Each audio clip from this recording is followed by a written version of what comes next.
काशी के ज्ञानवापी मस्जिद में शिवलिंग मिला है या फवारा। आइए हम मोहित शर्मा जी से बात करते हैं।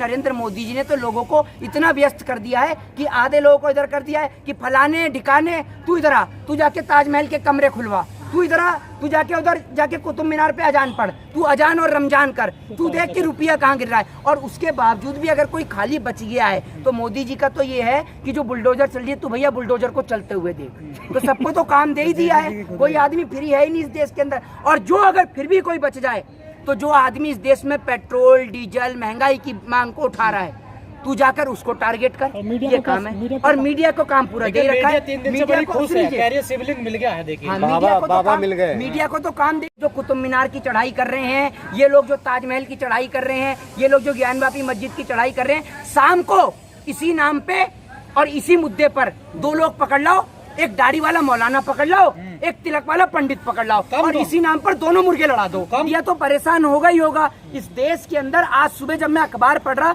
तो मैं देख रहा कि भारत देश के अखबार पे लिखा हुआ था कि भारत देश के प्रधानमंत्री भारत लौटेंगे।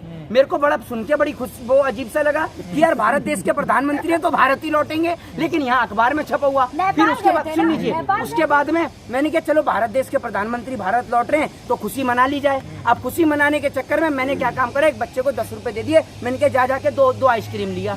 अब वो कह रहा है कि 5 रुपए ली तो मिली नहीं, मैं 10 रुपए ली ले आया, तो मैं अकेले ला के खा लिया। तो मैंने उससे पूछा कि भैया क्या चाय वाय बेचते हो क्या आप? कह रहा हाँ बिल्कुल आपने सही समझा, मैं चाय ही बेचता हूँ। तो मैं समझ गया कि वो आदमी भी नरेंद्र मोदी से प्रेरित है। आप एक बात मुझे बताइए कि आप कितनी पढ़ी लिखी पत्रकार हैं, मुझे आप ये बताइए भारत देश की खोज किसने करी है, ये बताइए आप मुझे। आपसे सवाल, अरे मैं आपसे क्या पूछ रहा हूँ, आप उस सवाल का जवाब दीजिए। भारत देश की खोज किसने की है? कौन? मोदी जी ने करी। मोदी जी ने काहे की खोज कर दी? भारत देश की खोज वास्को डी गामा ने करी है, ठीक है ना। तो वास्को डी गामा तो ईसाई था, तो आप क्या कहेंगे कि हिंदुओं ने भारत देश में कब्जा कर लिया? ये बताइए आप मुझे। अगर आप ये कहें कि भैया भारत की खोज तो शिवलिंग क्या, अरे भाई शिवलिंग क्या, वो फुवारा देखने में लग रहा है। और दूसरी बात ये है कि आप सबसे पहले तो मुझे ये बताइए कि जब कोर्ट से ये स्टेटमेंट था और जो वाराणसी के जो जिलाधिकारी हैं कौशल राज शर्मा, उन्होंने कहा भी अंदर इसके अंदर की कोई भी जानकारी किसी भी पक्ष या विपक्ष के द्वारा बाहर नहीं दी जाएगी, किसी को भी उन्माद या आधार पर नारे लगाने का झूठा जो दावा है वो पेश नहीं किया जाएगा। तो उसके बावजूद भी ये खबर किसने लीक करी है? आप ये बताइए ना मुझे। वो फोटोग्राफ्स कहाँ से आई हैं सारी फोटो? ये मैं आपको एक बात बता दूं कि ये जो फवारा है ये तो आप जामा मस्जिद के अंदर भी पा सकते हैं इस तरीके का, ठीक है ना। अब वो फवारा है या शिवलिंग है ये तो नरेंद्र मोदी जी ही बता सकते हैं, क्योंकि उनसे बड़ा वैज्ञानिक इस देश में कोई नहीं है। आप शिवलिंग के साथ हैं या फव्वारे के? मैं इस देश के अंदर संविधान के साथ हूँ। जब देश का संविधान, देश का कॉन्स्टिट्यूशन ने ये एक नियम बनाया कि 1991 के बाद अगर कोई भी जो है धार्मिक स्थल है, 15 अगस्त 1947 देश की आजादी के बाद से जिस जगह पे मंदिर बना हुआ है, जिस जगह पे मस्जिद बनी हुई है, वो वहाँ से नहीं हट सकते।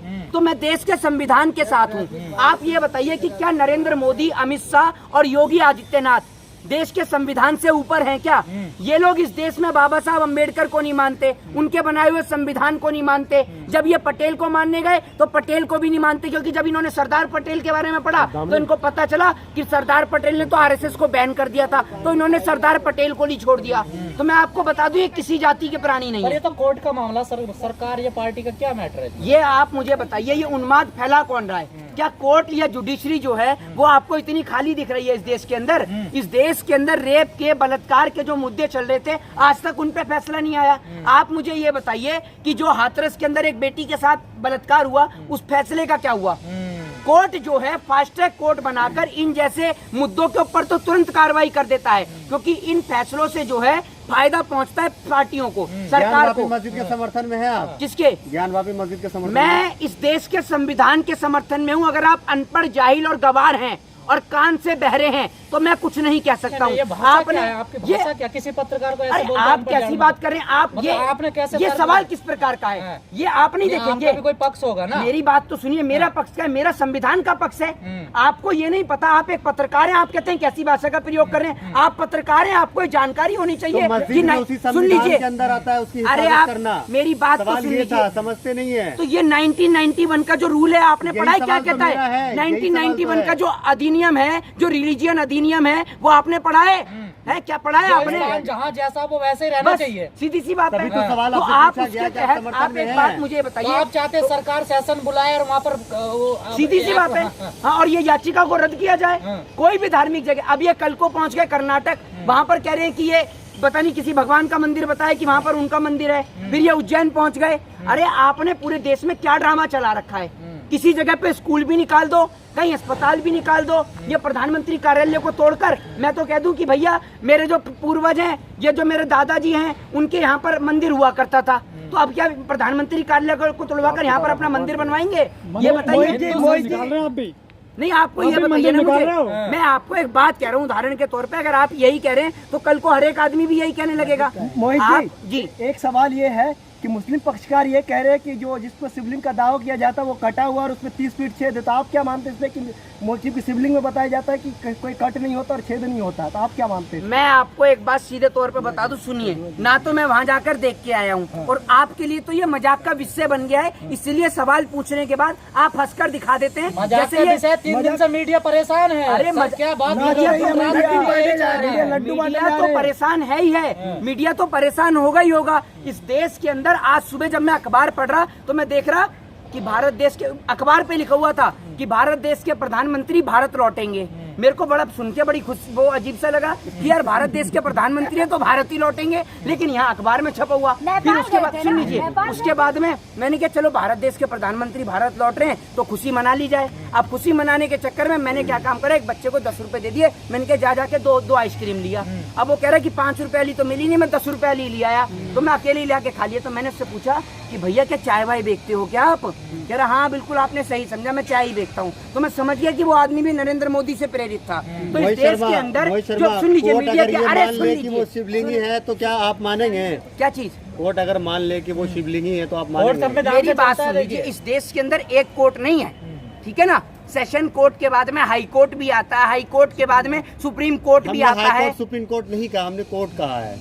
अरे तो कोर्ट, फिर वही बात, सुप्रीम कोर्ट का, फिर वही बात आप कह रहे हैं सेशन कोर्ट है। अगर मेरी बात सुन लीजिए, सेशन कोर्ट से अगर खारिज होगा या सेशन कोर्ट इसको खारिज करेगा तो बहुत अच्छी बात है। लेकिन अगर सेशन कोर्ट कोई फैसला बिल्कुल मानते हैं, पूरा देश मानता है न्यायालय का फैसला, लेकिन हम उस फैसले को चैलेंज करेंगे आगे। क्यों नहीं चैलेंज करेंगे? हाई कोर्ट में, सुप्रीम कोर्ट में चैलेंज करेंगे। आप हिंदू होकर चैलेंज करेंगे? मैं आपसे एक बात, क्या आप मुझे सर्टिफिकेट देंगे?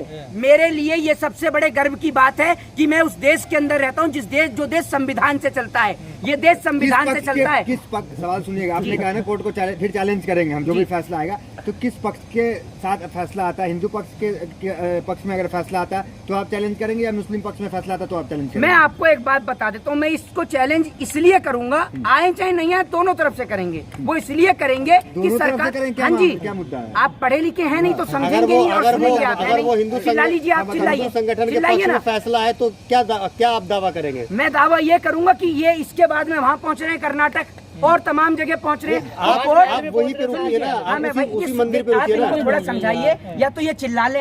ये सड़क छाप, रोड छाप आदमी ना भारतीय जनता पार्टी में बहुत हैं, जो सुनते कम है और अपनी सुनाते ज्यादा हैं। तो आप भी उन्हीं पत्रकार में से हैं क्या? तो पहले बात को सुनिए आप। मैं इसलिए इसको दायर करूंगा, आपके सवाल का जवाब दे रहा हूँ, मैं इसलिए दायर करूंगा कि जब इस देश के अंदर 1991 में अधिनियम बना तो आप उस अधिनियम की धज्जियां क्यों उड़ा रहे हैं? मैं ये पूछता हूँ कि इस देश का संविधान सर्वोपरि है या फिर किसी व्यक्ति का मुंह से कहना सर्वोपरि है? फिर आप साफ साफ क्यों नहीं कहते कि हम मुस्लिम पक्ष के साथ खड़े हैं? क्या आप भी राजनीतिक आप पार्टी कहना से बचना चाहते चाह हैं रहे आप हैं? दोनों तरफ नहीं है? आप बात ही नहीं समझे मेरी, आप बात ही नहीं समझे। मैं संविधान के साथ हूँ, संविधान के साथ हूँ। मैं ये कहूँ, आप इनको समझाइएगा जरा। एक्ट के साथ है ना? मैं बिल्कुल एक्ट जो के साथ हूँ, 1991 उसके साथ है। बिल्कुल, और वो उसके साथ में हूँ। और मैं ये भी कहूँगा कि आप ये जो तमाम जगह पर ये जो याचिका दायर कर रहे हैं, कोर्ट इसमें खासकर एक जुर्माना तय करे।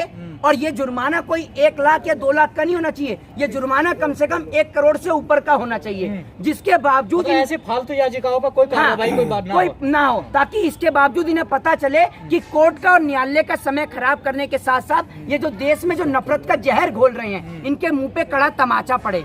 आज से कुछ समय पहले यही हाल श्रीलंका का भी था, वहां पर भी हिजाब का मुद्दा चला, वहां हिंदू और मुसलमान के नाम का मुद्दा चला, और यही सेम हाल आज हिंदुस्तान का हो रहा है। मोहित शर्मा जानबूझकर कि हम मस्जिद को शहीद नहीं होने देंगे, मुसलमान भी कह रहे हैं इस बात तो को। आप एक बात मैं आपको सीधी सी बताता हूँ, देखिए मुसलमान क्या कह रहा है या हिंदू क्या कह रहा है, मेरे उस बात से कोई ताल्लुकात नहीं रखता। मैं एक लॉ का स्टूडेंट हूँ, तो मैं इस बात को करूंगा कि मेरे लिए सर्वोपरि मेरे बाबा साहब भीमराव अम्बेडकर का बनाया हुआ संविधान कांग्रेस और वो संविधान जो है वो कानून जो है, मैं आपको ये पहले आपसे पूछ लूं, आप लॉ को या जुडिशरी को, कॉन्स्टिट्यूशन को सर्वोपरि मानते हैं या फिर इस देश के अंदर ये जो विश्व हिंदू परिषद, बजरंग दल या हिंदू संगठन है इनको मानते हैं? पहले ये बता दीजिए मुझे आप किस चीज को मानते हैं? आप ये अरे मैं मानते तो हैं कि संविधान को मुसलमानों मानता के हूँ, आप बता भारतीय दीजिए। है, संविधान को मानते हैं, मुसलमानों तो की हम भी मस्जिदों को भारतीय टारगेट संविधान किया को जा रहा है, मानते आप ये हैं। मानते हैं? मैं ये सवाल कहता हूँ, पूछने चाहे का मतलब मुसलमान ही की नहीं मस्जिद हो, चाहे ईसाइयों की चर्च हो, चाहे हिंदुओं का मंदिर हो, कोई भी व्यक्ति उस पर याचिका दायर ही क्यों चाहे करेगा? बौद्धों के बुद्ध विहार हो, बिल्कुल,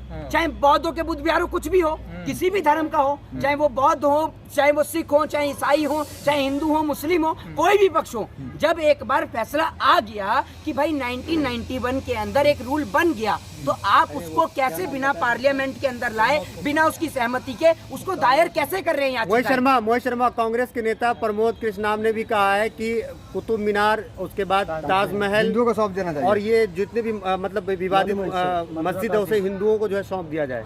देखिए वो राय आप उनसे जान सकते हैं, मैं आपको कानून के नजरिए से बता सकता हूँ। तो क्या कांग्रेस के नेता कानून को नहीं मानते?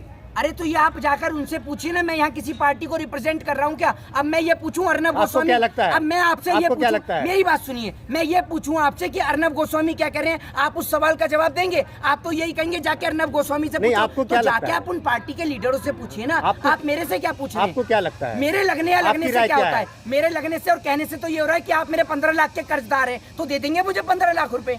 आपके हिसाब से क्या सौंपने चाहिए? मेरे को तो ये लग रहा है कि आप मूर्ख हैं। आपके हिसाब से क्या है? आपके हिसाब से क्या है? बताएं। क्या ऐसी लगता बात है कर जिस रहे हैं प्रकार की ये बातें चल रही हैं देश में, अब आपको नहीं लगता देश को एक तरफ से खोद देना शुरू कर देना ये चाहिए? देश के अंदर धार्मिक पहले खुदाई का ही काम कर लेना चाहिए, सब काम छोड़। मैं भाई तो आपको बता रहा हूँ कि एक काम करो कि जो पूरा बुलडोजर है पूरे हिंदुस्तान के अंदर चलवा दो, हाँ, एक और बार ये खोद ही लेते हैं पूरा सबको। हिंदुस्तान सारा खुदवाई दो, हाँ। सारा हिंदुस्तान ही खुदवा दो ना, और जहाँ जहाँ मंदिर निकले, जहाँ जहाँ मस्जिद निकले, बनाते चले जाओ आप लाइन से। एक काम करो, क्योंकि नरेंद्र मोदी जी ने कुछ बनाया तो है नहीं, बिगाड़ने का ही काम करा है। जिस देश के अंदर ये प्रधानमंत्री जी आते हैं जापान के, यहाँ पर आते हैं बुलेट ट्रेन का समझौता करने के लिए। आप सुनिएगा, आप बुलेट ट्रेन का समझौता करने के लिए आते हैं, और उसके बाद होता क्या है, जब वो आते हैं बुलेट ट्रेन के लिए, तो प्रधानमंत्री नरेंद्र मोदी जी ने 2 घंटे के लिए वहां ले जाते हैं गंगा आरती दिखाने के लिए। तो वहां का प्रधानमंत्री पूछ लेता है कि भैया आपके पास तो इतना टाइम है कि आप 2 घंटे गंगा आरती देख रहे हो, तो आपको बुलेट ट्रेन की क्या जरूरत है? तो आप ये समझ लीजिए, बुलेट ट्रेन तो ऐसा प्रोजेक्ट है, और सारे प्रोजेक्ट सिर्फ ऐसा प्रोजेक्ट है कि जिनकी पटरी वटरी कुछ मत बिछाओ, बस चुनाव के टाइम पे दौड़नी शुरू हो जाए बस। तो क्या लग रहा है ये 24 की तैयारी हो रही है? ये 24 की ही तैयारी है, और ये 24 की नहीं, ये देश को बर्बाद करने की तैयारी है। ये आप लिख लीजिए, जो काम इस देश के अंदर रह के ब्रिटिश ईस्ट इंडिया कंपनी नहीं कर पाई, वो काम नरेंद्र मोदी एंड कंपनी कर दिखाएगी। ये दिख लीजिए। आखिरी सवाल है, इन मुद्दों से क्या भाजपा को फायदा होगा या जनता समझदार हो चुकी है अब? आप एक बात मुझे बताइए, आपको दिख नहीं रहा? अगर जनता समझदार होती तो जनता कुतुब मीनार पे चढ़ने जाती, जनता वहाँ ताजमहल के कमरे खुलवाती है, जनता ये देखती कि रुपया कहाँ गिर रहा है ढूंढ के लाती। तो जनता अगर समझदार होती, नरेंद्र मोदी जी ने तो लोगों को इतना व्यस्त कर दिया है कि आधे लोगों को इधर कर दिया है कि फलाने ढिकाने तू इधर आ, तू जाके ताजमहल के कमरे खुलवा, तू इधर आ, तू जाके उधर जाके कुतुब मीनार पे अजान पढ़, तू अजान और रमजान कर, तू देख कि रुपया कहाँ गिर रहा है। और उसके बावजूद भी अगर कोई खाली बच गया है, तो मोदी जी का तो ये है कि जो बुलडोजर चल रही है, तू भैया बुलडोजर को चलते हुए देख। तो सबको तो काम दे ही दिया है, कोई आदमी फ्री है ही नहीं इस देश के अंदर। और जो अगर फिर भी कोई बच जाए, तो जो आदमी इस देश में पेट्रोल डीजल महंगाई की मांग को उठा रहा है, तू जाकर उसको टारगेट कर, ये काम है। और मीडिया को काम पूरा दे रखा है। 3 दिन से बड़ी खुश है, कह रही है सिविलिंग मिल गया है। देखिए हाँ, बाबा मिल गए। मीडिया को तो काम दे। जो कुतुब मीनार की चढ़ाई कर रहे हैं ये लोग, जो ताजमहल की चढ़ाई कर रहे हैं ये लोग, जो ज्ञानवापी मस्जिद की चढ़ाई कर रहे हैं, शाम को इसी नाम पे और इसी मुद्दे पर 2 लोग पकड़ लाओ, एक दाढ़ी वाला मौलाना पकड़ लाओ, एक तिलक वाला पंडित पकड़ लाओ, और इसी नाम पर दोनों मुर्गे लड़ा दो। कम दोनों नहीं है, हाँ। दाढ़ी वाले भी तिलक वाले हैं, हाँ, दोनों बराबर और ही इसी हैं। नाम पर दोनों मुर्गे लड़ा दो, हाँ। दोनों मुर्गे लड़ा दो। तो मीडिया का तो काम मिल चुका है। मीडिया तो शाम को शुरू हो जाती है 8 बजे से ही, और इसी नाम पे मुर्गे लड़ाना शुरू कर देती है। धन्यवाद। जय हिंद, जय भारत, वंदे मातरम।